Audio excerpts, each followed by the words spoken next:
사랑해 주는 오늘 기본과정 마태복음을 시작합니다. 성령님 말씀을 통하여 깨우쳐 주시고 알아주시고 삶을 살아주시도록 도와주시옵소서. 이 강의를 성령님께 맡기며 예수님 이름으로 기도드렸습니다. 아멘. 연이어서 마태복음 18장을 합니다. 마태복음 18장 하기 전에 먼저 뭐 하냐면요, 본문 살피기를 먼저 살펴보겠습니다. 여러분 이게 서론적으로 먼저 알아두면은 18장의 내용에 대해서 여러분 이해가 빠르기 때문에 우리가 본문을 먼저 살펴봅니다. 1장에서 14절을 살펴보면은 무슨 말씀이 있냐면은 천국 시민의 자세에 대한 광화이다 이거든요. 천국 시민에 대한 자세.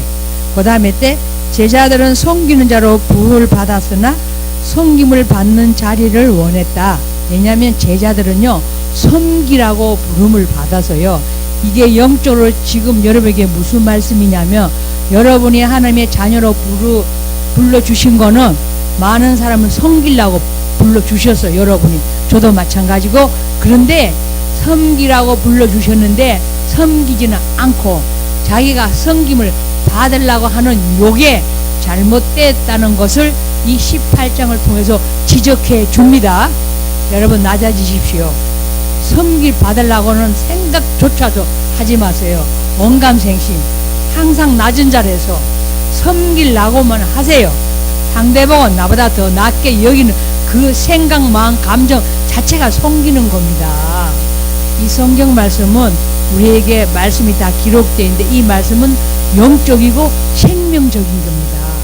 영적 생명적인 게 무슨 말씀이냐면, 그렇게 살지 아니하면은 나에게 영적으로 알지도 않고 생명이 안 된다는 겁니다. 생명이 안 되면 아무 유익이 없겠죠. 그래서 교훈하는 말씀입니다. 그것도 무슨 말씀입니까? 예수께서는 제자들에게 어린아이처럼 겸손하고 신실한 마음을 지는 자가 하나님 나라에서 큰 자라고 교훈하신 겁니다. 보세요. 여러분, 어린아이들은 참 겸손합니다. 어린아이들은 뭐예요? 기교를 부리지 않아요. 윗선을 행치 않습니다. 있는 그대로 얼굴 이미지 표정도. 어린아이라 하면은 여러분 어떤 아이를 어린아이라 하면요, 100일 전에 어린아이를 지칭하는 겁니다. 제가 아이를 키워봐서 알잖아요. 애가 100일 지나니까 눈치를 좀 보더라고. 찡을 대를 때, 젖 먹을 때 어떻게 자기가 만약에 100일 지나면 애가 이빨에 이제 2개 날라고 이가 근질근질 젖을 깨물면 엄마는 아프잖아요. 엉덩이 탁 때리면요 어떻게 하는지요? 반응을 탁 보입니다. 애가 눈치를 보고 안 깨물어요. 그러니까 100일 전에 어린아이를 지칭하는 겁니다. 여러분, 애를 금방 낳았을 때 그 얼굴 표정 한번 보세요. 얼마나 천진난만하고 깨끗하고 정수하고 얼마나 거짓 없는 어린아이. 낳았을 때 그 표정, 웃을 때 그 얼굴 한번 보세요. 천진한 얼굴 모습. 그래서 엄마들이 그 아기 낳을 때 그 고통 힘들고 어렵고 죽음의 고비를 왔다 갔다 했지만은 그 아이를 보는 순간에 그 모든 고통, 아픔, 힘들 걸 다 뭐예요? 잊어버리잖아. 그래서 많은 사람들이 아이가 태어나서 3살까지 엄마한테 기쁨을 주고 마음에 항상 기쁨을 준 그 모든 것을 다 평생 포도할 걸 다 한답니다. 태어나서 3살까지. 그러니까 아이가 나한테 말썽을 부리고 힘들게 해도 이미 3살 전에 엄마에게 효도를 다 했기 때문에 너 왜 속썩여서 그러지 마세요. 받은 게 많은데 왜 아이가 현재 속썩이는 것 갖고 너 이러면 안 되냐고 혼내고 막 내 소유물인 것처럼 내 마음대로 혼내잖아요. 그것도 한 인격체이기 때문에 인격을 무시하잖아요. 내 소유물인 것처럼 아무리 말썽을 부리고 문제를 일으켜도 뭐예요? 사랑으로 감사하라는 그 말씀이 영적으로 내포되어 있는 말씀입니다. 여러분이 어린아이같이 겸손하며 자식한테 남편한테 함부로 대하겠습니까? 안 합니다. 그 말씀입니다. 그리고 15절에서 20의 말씀은 무슨 말씀이냐면, 성도 서로 강에 발생되는 성도들 간에 여러분 많이 발생되는 게 있어요. 서로 간에 실수도 할 수 있고 시기 질투도 할 수 있고 뭐예요? 문제를 일으킬 수 있습니다. 여러분이 아직까지 사람 되지 않고 하나님 정신 됐다 할지라도 문제를 일으키는데, 여러분이 살면서 아직까지 믿음이 성장하지 않았을 때는 많은 실수를 하잖아요. 그랬을 때 어찌하라 그래서요? 상호간에 발생되는 범죄 처리 방안이 3단계로 나눠져 있는데요. 마태복음 18장에 첫째 뭐예요? 범죄한 형제와 단둘이 만나서 회개를 공고하는 것이다. 여러분, 상대가 나한테 잘못했을 때 아무도 안 보는데 한쪽으로 불러가 이러면 안 되잖아 이렇게 권면하라는 겁니다. 그 우리 잘못했을 때 많이 있는 사람들인데, 집사님, 권사님, 그럴 수 있어요? 이 하는 그 말 속에 뭐가 있냐면은 상대를 무시하고 자기를 높이자는 그 내용이 깔려 있습니다. 조금 전에 어린애같이 겸손하라고 그랬잖아요. 아기같이. 그러면 안 되겠죠. 상대가 나한테 실수를 전했을 때, 야, 이게 기회네. 이제 내 저 집사를 깔아 뭉개야지. 지사님 불러가서 하면 안 돼서 나무로 하면 될까요? 안 될까요? 잘못된 거 지적하면 될까요? 안 될까요? 전혀 안 됩니다. 그걸 말씀드리는 겁니다. 우리는 이 마태복음 18장을 통하여 우리의 현재 내 삶에 적용해서 어떻게 살아가는지 영적으로 생명적으로 말씀을 드려야지. 성경이 읽는 말 이렇게 했대 깨달았는 거는 안 믿는 자도 다 깨달을 수 있습니다. 이 말씀이 영적으로 생명이 돼야 됩니다. 생명은 뭡니까? 현실에 그런 일이 문제가 사실이 있을 때 그 사실로 받아들이면 유익이 없어요. 나의 사건으로 받아들여야 됩니다. 이런 문제가 왔을 때. 그리고 두 번째는 뭡니까? 처음에 이제 단둘이 싹 만나가 집사님 이렇게 하면 좋겠습니다. 고민해봤는데 안 들어. 그러면 한 두세 사람 이렇게 모인 데서 두세 사람도 많잖아요. 사실 상대한테는 참 수치심을 가할 수 있는 겁니다. 말 없는 언어 뭐예요? 폭행입니다. 근데 처음에 말을 안 들었을 때 요게 이제 두 번째 단계 들어갑니다. 두 번에 이제 고면대 안 들었을 때는 어떻게 해요? 두세 증인과 함께 다시 한번 고면합니다. 지사님, 교회 안에서는 그러면 하지 마세요. 그러면서 실수한 거 그렇게 하면 안 된다. 고면해봤어요. 두세 명 해봤는데도 또 말을 안 들어. 이분이 그러니까 아직 어려가지고 천방지축이야. 옳고 그름도 모르고 교회 윤리도덕도 잘 모르는 분이야. 왜냐하면 조용히 1대1로 얘기해서도 안 들었지, 두세 사람 데리고해서도 말하는데 안 들었지. 이제는 세 단계 넘어가야죠. 세 단계는 어떻게 됩니까? 교회에 호소하여 담임 목사님한테나 이렇게 장로님들한테 이걸 호소가 교회의 공고가 있잖아요. 교회도 다 교회의 윤리도덕이 있거든요. 세상 윤리도덕도 지켜야 당연합니다. 근데 세상 윤리도덕보다 한 단계 더 높은 게 뭐예요? 교회 윤리도덕입니다. 그걸 어떻게 알았어요? 순종하도록 만드는 방법이며, 만약 그래도 회개하지 않으면 불신자처럼 여기도 좋다는 것입니다. 한 번, 두 번, 세 번까지 고민하는데 안 들었을 때는 안 믿는 자처럼 대해도 괜찮다는 겁니다. 그렇다고 막 대놓고 무시해라 그런 게 아니라 저 사람은 아직 너무 믿음이 어려서 안 믿는 자하고 똑같구나. 여러분 교회 안에서는 여러분 안 그랬습니까? 여러분도 그랬잖아요. 종교생활 할 때 교회 안에서는 뭐 좀 이렇게 고룩한 척 했지만 나가면 안 믿는 자이니까 뭐 다를 바 있습니까? 권사님이나 집사님, 지금도 제 주변에 권사님이나 이렇게 많은 집사님 계시는데 같이 모여서 얘기하는 거 보면은 막 18이 나가고 니언이 나가고 화내고 소리 지르고 전혀 안 변해서요. 근데 그분이 어떤 분이냐, 새벽기도 한 번도 안 빠지고 헌금 많이 하고 교회에서 봉사 많이 하는 분인데 그러더라고. 그 언어나 행동이나 그 감정이 전혀 안 변해서. 왜? 종교생활 하기 때문에. 오늘 이 듣는 분들은요, 우리가 종교생활을 하면은요 자연 인과 세상 사람과 똑같다는 걸 교훈하는 말씀입니다.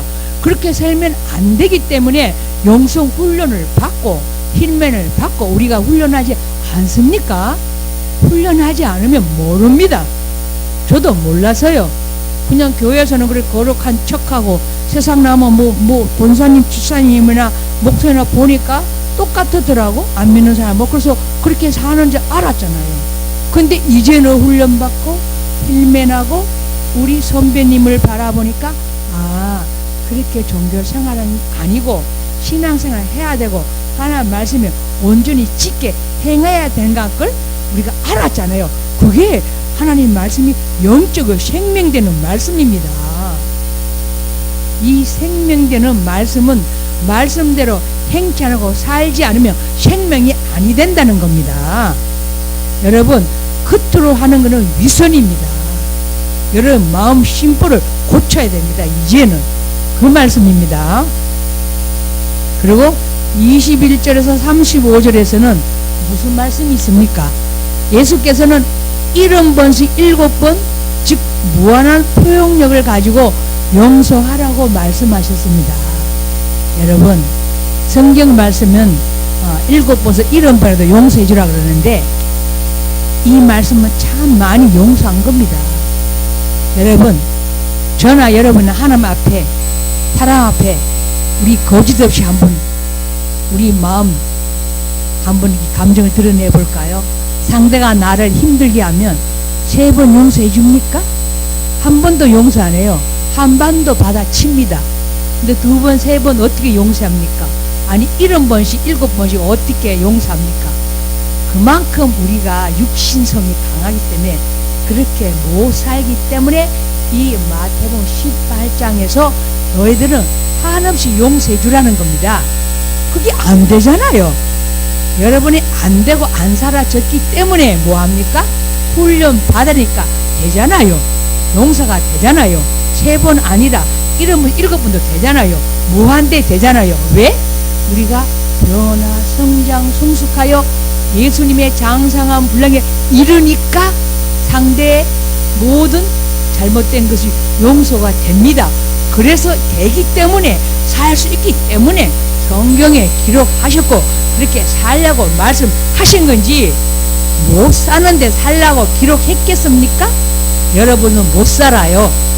저도 못 살아요.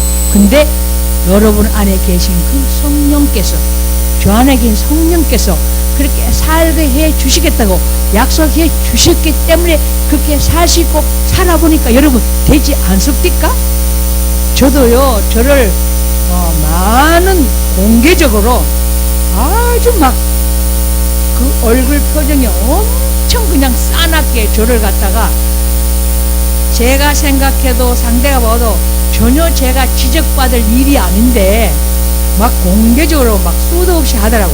테이블 수도 하는데 처음에는 왜 저래 하고 사람들이 많아서 좀 기분이 나빠서 그냥 아무 말 안 했는데 2번째는 어떻게 했냐?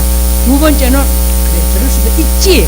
3번 넘어가니까 그분이 항상 표독스러운 표정으로 저한테 지적을 해도 이제는 아무렇지도 않는 걸 제가 치어먹고 그렇게 살아봤기 때문에 이렇게 여러분에게 말씀드린 겁니다. 그래서 이 성경 말씀에 70번씩 7번씩 70번이라도 무한대 예수님처럼 한없이 용서해 주라는 것을 말씀드리고 살 수 있기 때문에 기록된 말씀이에요. 이게 생명입니다. 그냥 막 알고 깨달으라고 기록한 말씀이 아니에요. 살 수 있으니까 그렇게 살아봐. 그래야 생명이 돼 하는 말씀입니다. 여러분 지금은 안 될 겁니다. 훈련받고 사람 되고 하나님 정신 되고 날이면 날마다 조금씩 되어집니다. 완전히 되어지는 건 주님이 부르신 날 그렇게 되겠지만은 우리가 되어지는 과정입니다. 여러분 실망할 거 없어요. 여러분이 하라고 하면 못해 죽었다 깨도 성령님 그가 하시겠대. 성령님이 하나님이 하시겠대. 그분은 못할 게 없으신 분이시잖아요. 그분이 하시게 한다고 하셨기 때문에 여러분이 소망이 있는 겁니다. 그리고 뭐라 그러세요? 하나님의 무조건적인 사랑과 용서를 체험했기 때문인 것이다. 여러분 다 체험하셨잖아요. 그래서 체험한 겁니다. 그 본문 요 정도 살펴보고 이제 18장 들어갑니다. 제가 18장 19장을 하기 때문에 핵심적으로 중요한 것만 하겠습니다. 여러분 너무 마태복음을 늘 아실 겁니다. 왜냐하면 하나님 나라의 큰 자 그랬거든요. 여러분 보면 뭐냐면 어린아이를 불러 저희 가운데 세우시고 가라사대 진실로 너에게 이르노니 너희가 도르켜 어린아이들과 같이 되지 않으면 결단코 천국에 들어가지 못하리라. 제가 조금 전에 말씀드린 대로 여러분이 100일 전에 그 어린아이의 그 천진난만한 그 깨끗하고 정결한 그 어린아이 같이 되지 않으면 결단코는 뭐요? 절대로 못 들어가는 말씀입니다. 그 말씀입니다. 요 첫 번째 18장 1절에서 14절 핵심된 말씀은 하나님 나라의 큰 자, 하나님 나라에서 큰 자는 이 세상에서 가장 낮은 자, 겸손한 자, 어린아이와 같은 자가 뭐예요? 하나님 나라에서 큰 자가 됩니다. 그러면 끙충 뛰어가서 18장 15절에서 20절 말씀 보면 큰 핵심이 뭐가 있습니까?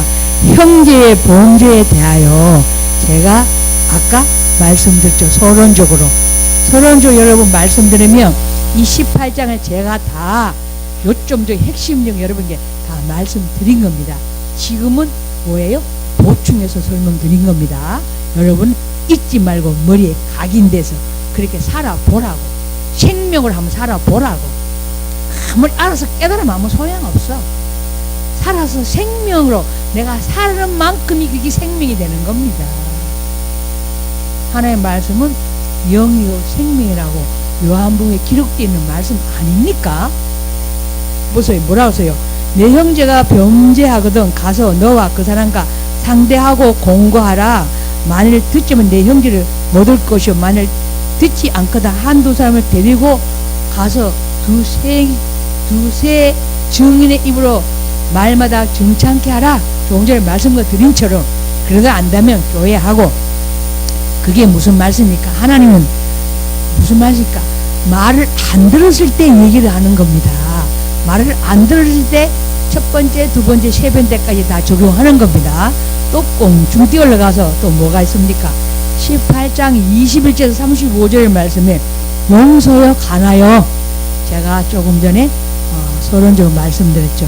용서라는 것은 한두 번, 세 번 하는 그게 용서가 아닙니다. 용서는 한없이 용서해 주는 겁니다. 용서 못하는 건 뭐예요?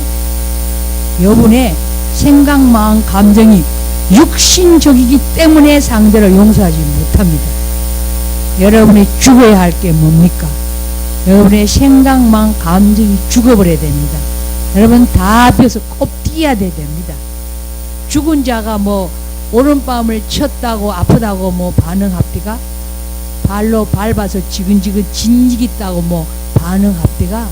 여러분이 상대가 나한테 찔렀을 때 반응하는 건 여러분이 육신이 안 죽었다는 걸 갖다가 어떻게 해요? 내 몸이 반응합니다. 그때 뭐 해야 됩니까?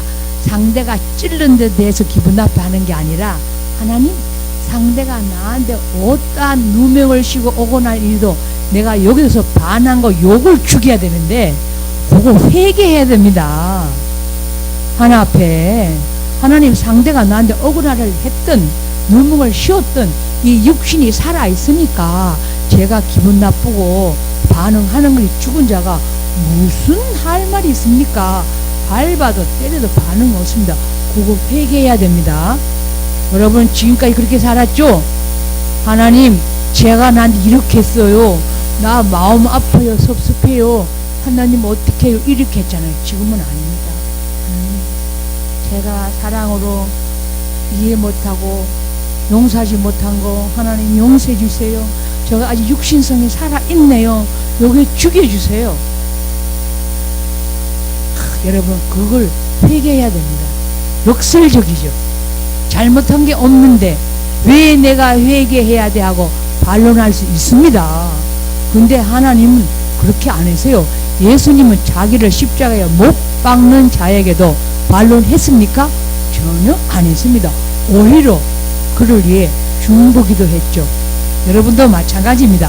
왜 예수님이 그런 기도를 하신지 아십니까? 여러분들 그렇게 살라고. 그게 생명입니다. 들어서 깨달아가 알으면 소용없어. 살아야 소용이 있고 생명이 됩니다. 예수님이 이렇게 기도하셨잖아요. 아버지, 저들이 하는 일을 알지 못하니 용서해 주시옵소서 하고 중보기도 했지 않습니까? 여러분도 여러분을 찔르면은 얼른 회개하세요. 하나님, 제가 아직 어려서 몰라서 좋아하는데 이렇게 누명을 씌우고 어근 소리 하는데 저를 불쌍히 여시고 용서해 주십시오 하고 뭐 해야 됩니까? 뭐 해야 돼요? 중보기도. 여러분 들어도 금방 잊어버리죠. 중보기도. 상대를 위해서는 중보기도 해야지 거기에서 우리는 반론하면 안 됩니다. 왜? 예수님이 이 사복음서를 통하여 너희들이 어떻게 살아야 된다는 것을 다 기록한 말씀인데 그 말씀이 영이요 생명이기 때문에 살지 않으면 생명이 안 되기 때문에 그렇게 살라고 말씀한 겁니다. 이제 껑충 뛰어 올라가서 18장 다 끝나고 이제 뭐입니까? 18장에 대한 영적 이해를 제가 또 이렇게 설명해 드리겠습니다. 어떻게 영적으로 이 마태복음 18장을 이해해야 되는지 여러분 정신 차려야 됩니다. 핵심을 들어야 됩니다. 뭐예요? 6장 10절에서는 지극히 작은 자를 실족게 하는 행위에 대한 엄중한 평가에 대해 말씀하고 있다. 왜냐하면 지극히 작은 자를 실족게 하는 게 뭡니까? 상대를 용서하지 아니하는 걸 영적으로 말씀드린 겁니다.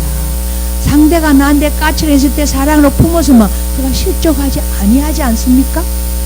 품어주려고 사랑으로 안 했기 때문에 그가 실종하는 걸 말씀드린 겁니다. 이게 생명적인 삶입니다. 그리고 또 뭐에 말씀하셨어요? 영적인 의미에서 우리는 매사에 사소한 일이라도 진리 안에서 행해야 함을 말씀하고 있는 것이다. 작은 일, 사소한 일, 얼굴 표정 하나, 이미지 하나, 이 사소한 일도 뭐예요? 항상 진리 안에서 행해야 한다. 이 말씀이 뭡니까? 하나님의 말씀이 진리요 길이요 생명입니다. 이 말씀을 그대로 행하지 아니하면은 생명이 아니 된다는 그 말씀입니다. 얼마나 중요한 말씀입니까? 여러분, 그래서 우리는 이 말씀을 들을 때 우리가 신경써 듣지 않으면 우리가 이 말씀을 행동을 옮길 수가 없습니다. 그리고 또 무슨 말씀이 있을까?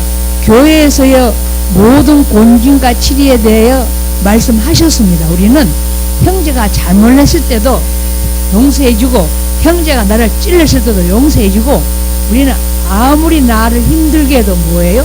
우리는 중보해야 할 그런 책임이 있지 상대에 대해서 반론하면 안 된다는 걸 말씀해주고 이제 18장을 마치고 이제 19장을 들어갑니다.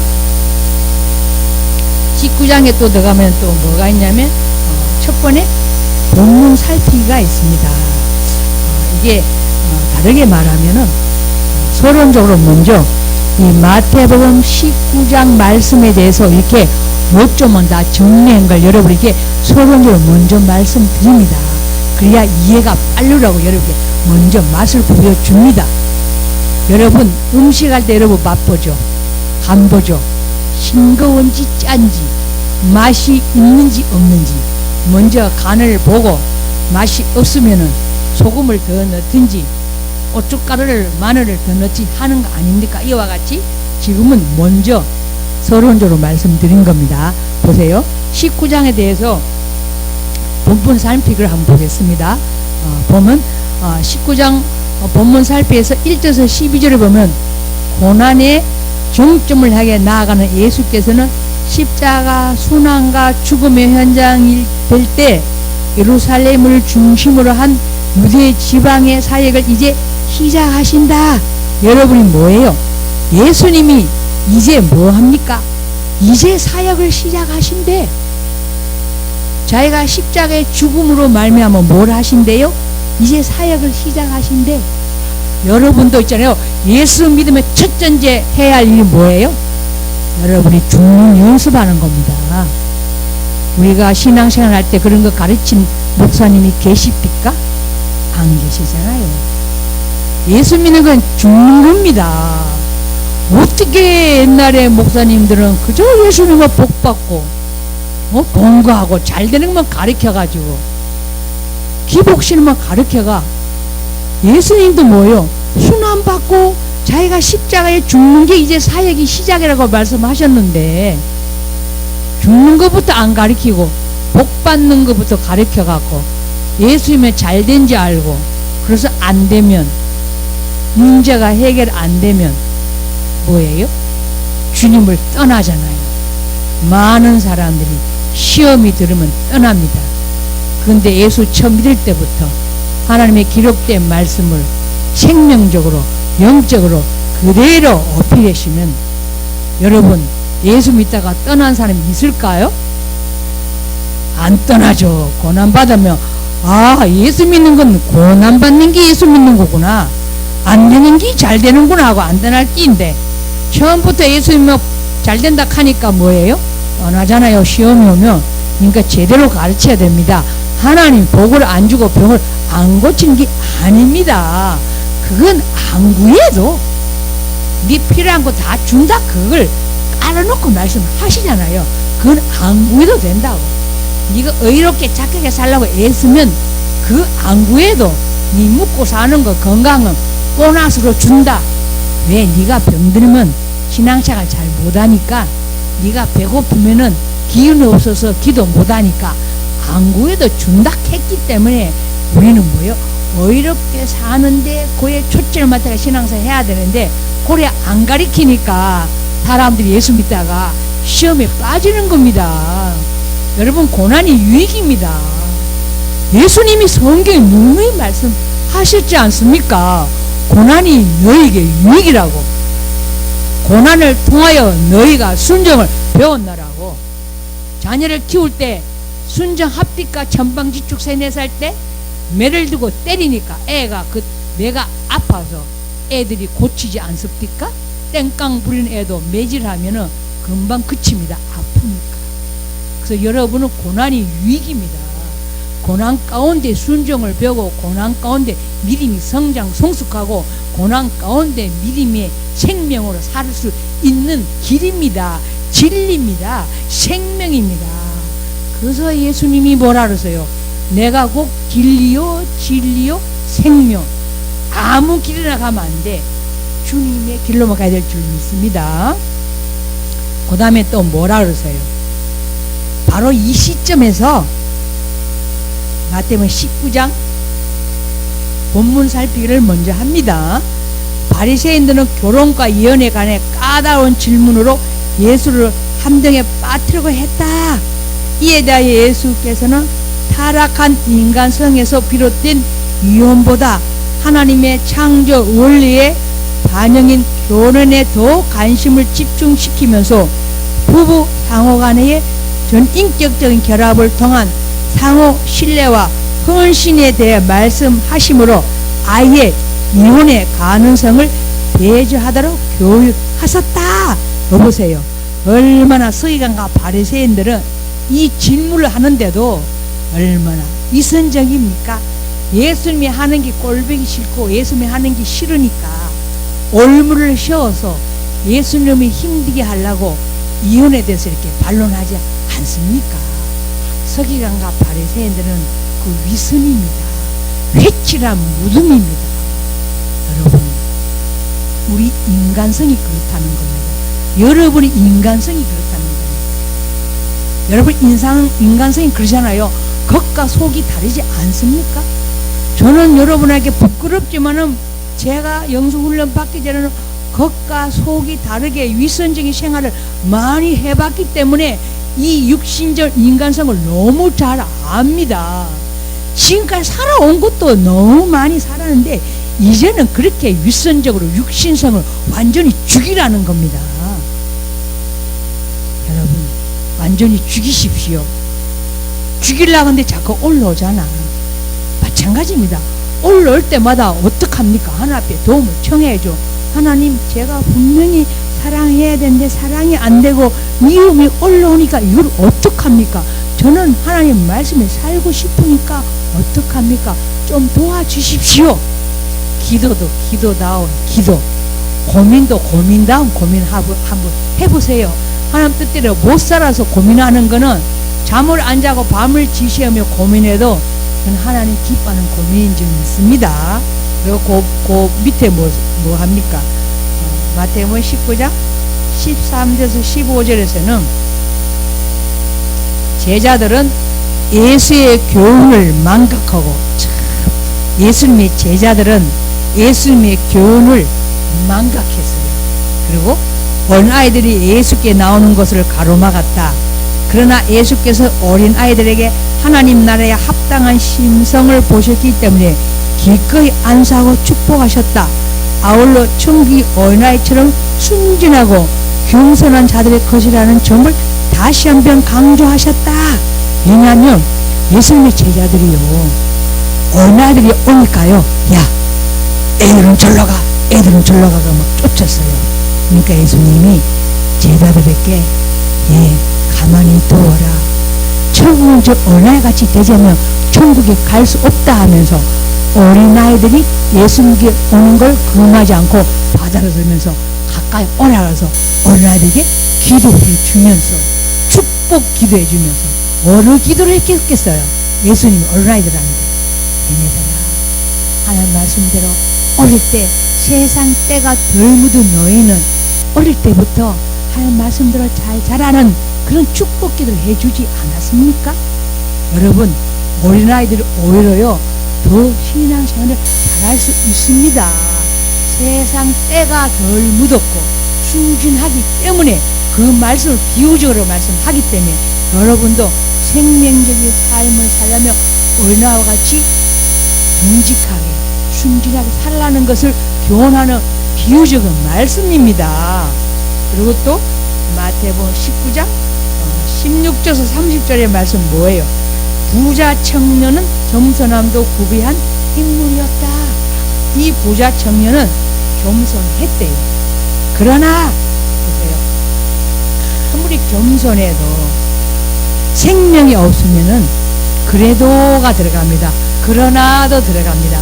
네가 아무리 겸손하고 착해도 네가 네 마음, 네 생각 마음대로 하는 거는 다 죽고 썩을 것이다. 성령께 묻지 아니한 거는 아무리 어이롭고 아무리 네 몸을 불살라 줄지라도 너한테 유익이 없다. 하나님 말씀에 순종하는 것이 유익이 된다. 그 말씀입니다.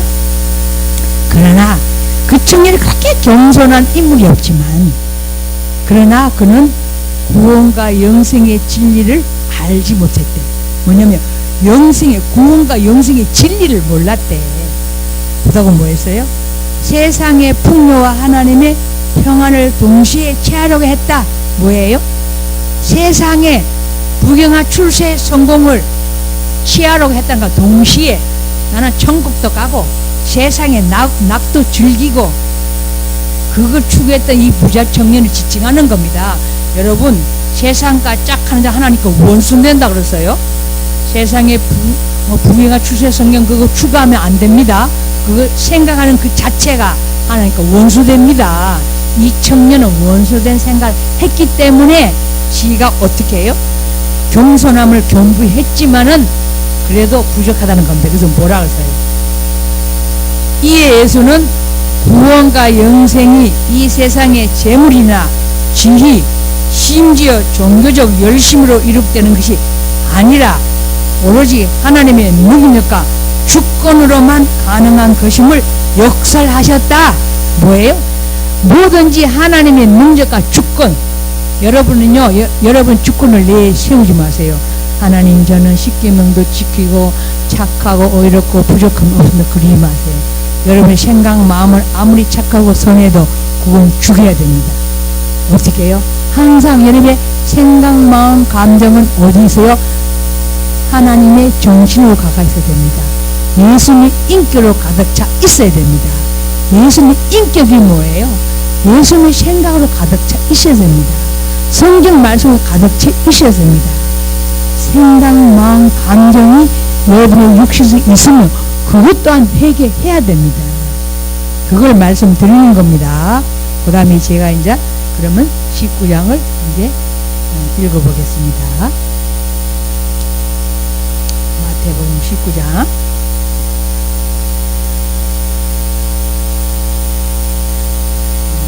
1절에서 12절 타이틀은 뭐냐면 이혼에 대하여 제가 잠깐 조금 전에 말씀드렸잖아요. 왜 이혼에 대해서 이렇게 제자들이 서기관과 바리새인들이 예수님께 질문했냐면 예수님을 어디요? 공경에 빠뜨리려고. 그죠? 제가 잠깐 읽어드릴게요.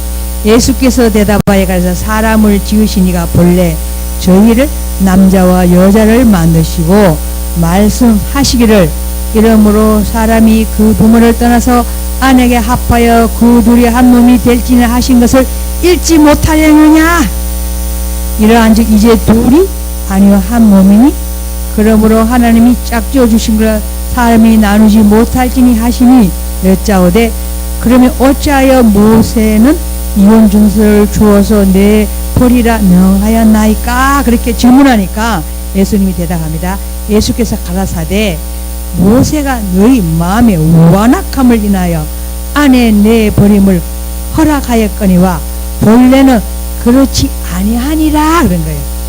사람이 완악하니까 모세가 이혼하라고 했지만은 원래는 하나님이 짝지어 준 거는 인간이 마음대로 나뉘지 못하는 것을 말씀드리는 핵심정입니다. 이혼에 대해서 1절에서 12절까지는 그 다음에 껑충 가서 이제는 19장 13절에서 15절 말씀입니다. 어린아이들의 축복하신 제가 아까 30절을 말씀드렸죠. 여러분의 귀에 쏙쏙 들어가실 거예요. 제가 읽어드릴게요. 13절 15절 말씀은 때에 사람들이 예수에 안수하고 귀하심을 바라고 어린아이들을 데리고 오매 제자들이 꾸짖거늘 예수께서 가라사대 어린아이들을 용납하고 내게 오는 것을 금하지 말라. 천국이 이런 자의 것이니라 하시고 저희에 안시하시고 거기서 떠나니라. 뭐예요? 천국은 어떤 아라 그랬어요? 예. 예수께서 가라사대 어린아이들을 용납하고 내게 오는 것을 금하지 말라. 천국이 이런 자의 것이니라. 어린아이같이 낮아지지 않으면 천국에 들어가지 못한다 하시고 어린아이들은 뭐예요? 안수하시고 그것을 떠났다는 그 말씀입니다. 13절에서 15절 말씀. 그 다음에 이제 마태복음 19장 16절 30절 말씀입니다. 이게 핵심이 뭐예요? 부자 청년. 여러분 여기에 주목해야 됩니다. 부자 청년. 왜냐하면 우리의 육신의 모든 인간의 삶은 모두 다 부귀영화 출세 성공을 바라고 살고 있기 때문입니다. 예수 믿으면서도 양다리 걸치고 하나님 저는요 예수도 믿고 출세 성공 따고 잘 먹고 잘 살고 싶어하는 뭐요? 우리의 육신성을 우리 예수님께서 잘 꼬집어서 지적한 내용입니다. 한번 볼까요? 성경 있는 말씀은 가장 중요하기 때문에 한번 같이 보시겠습니다. 다 같이 16절에서 30절 말씀입니다. 마태복음 19장. 자, 어떤 사람이 죽게 와서 가로되 선생님이여 내가 무슨 선한 일을 하여 영생을 얻으니까.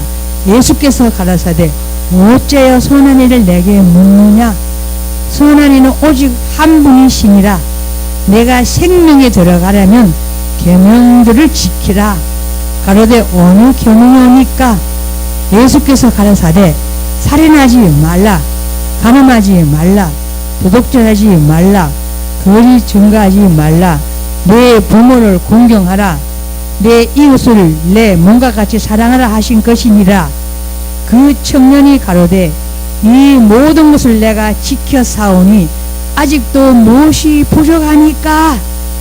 오히려 질문하죠. 청년이, 부자 청년이. 예수께서 가라사대 내가 온전하고자 할진대 가서 내 소유를 팔아 가난한 자들을 주라. 그리하면 하늘에서 보화가 내게 있으리라.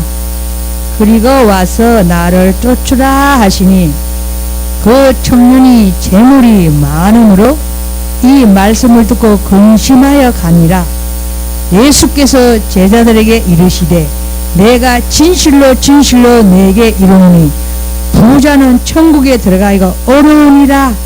다시 너에게 말하노니 약대가 바늘기로 들어가는 것이 부자가 하나님 나라에 들어가는 것보다 쉬우니라.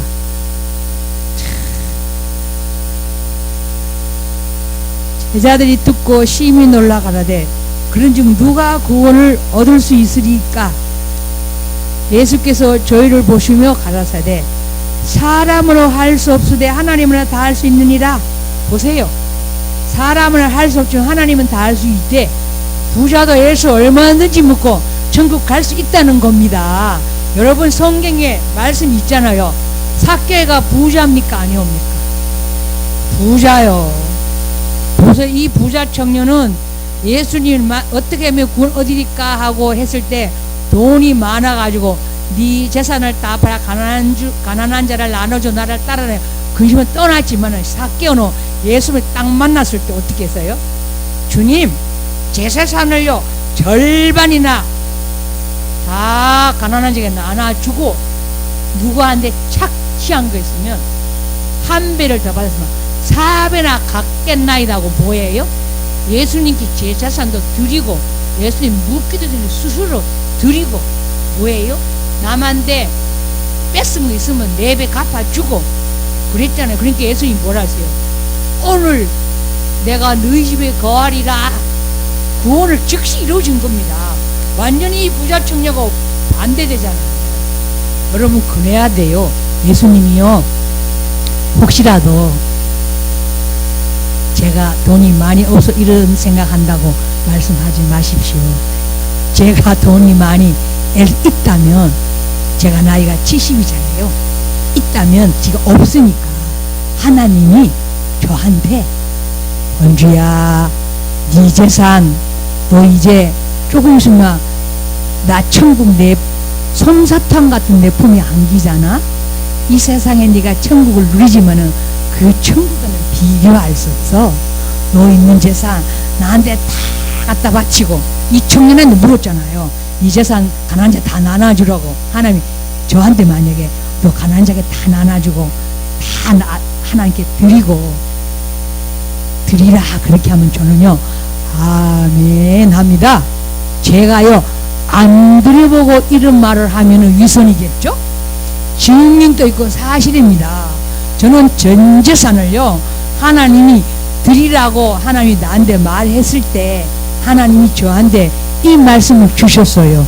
마태복음에 있는 이 말씀 청년이 내가 어떻게 하면 구원 얻을까 하고 예수님께 질문했을 때 이 재산을 가난한 자에게 다 나눠줘 나를 따르라 그랬을 때 저는 하나님이요 세 군데 이 사복음서에 이 부자 청년의 사복음서에 보면은 같은 말이 사복음서에 중복되어 기록되어 있습니다.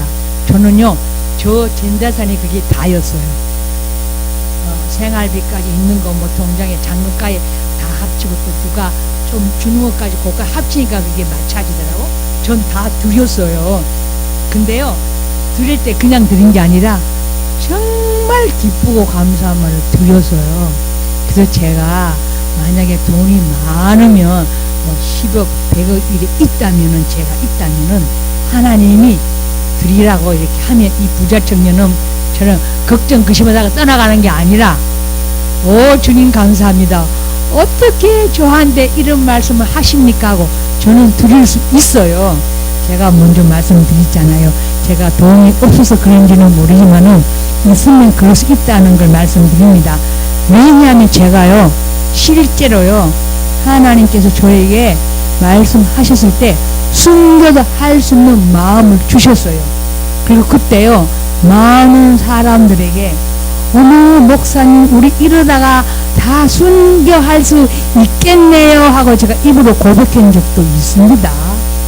그래서 이거 말씀 정확하게 말씀드릴 수 있습니다. 제가 이렇게 담대하게 했기 때문에 진짜요. 숭배하는 거요. 하나님 주시면 얼마든지 할 수 기쁨으로 감사하면서 아버지 하면 천국 홀딱 뛰고 올라가잖아요. 왜 못합니까? 천국 가면 순교자 그렇게 상급이 크다는데 기회가 안 주니까 하나님이 안 하니까 못하지. 하나님은 하게 하시면 해야 되지 않습니까? 그 말씀입니다. 그래서 뭐예요? 예수께서 가라사대 내가 진실로 너에게 이르노니 세상이 새롭게 되어 인자가 자기 영광의 보좌에 앉을 때에 나를 쫓는 너희도 12 보좌에 앉아 이스라엘 12 지파를 심판하리라. 또 내 이름을 위하여 집이나 형제나 자매나 부모나 자식이나 전토를 벌인 자마다 여러 배를 받고 영생을 상속하리라. 제가 이 말씀 듣고 아들을 팽개치고 제가 전도사가 되고 제가 목사까지 됐습니다. 이 말씀 저는 초신자 때 듣고 돌지는 아들을 떼어놓고 저 일을 하겠다고 갔습니다. 순복음 교회에 제가 실제로 했기 때문에 제가 말씀드립니다. 이제 그 다음에 마지막에 이제 뭐하고 마치냐면 영적 핵심 이거하고 마칩니다.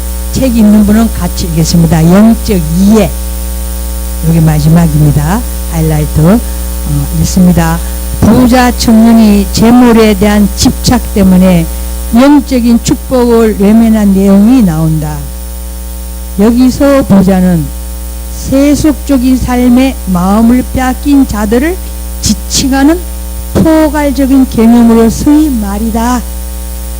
거듭난 성도는 영생을 얻었으나 삶 전체가 영원한 생명에 이르기 위해서는 완전한 자기 포기의 자세를 가져야 한다.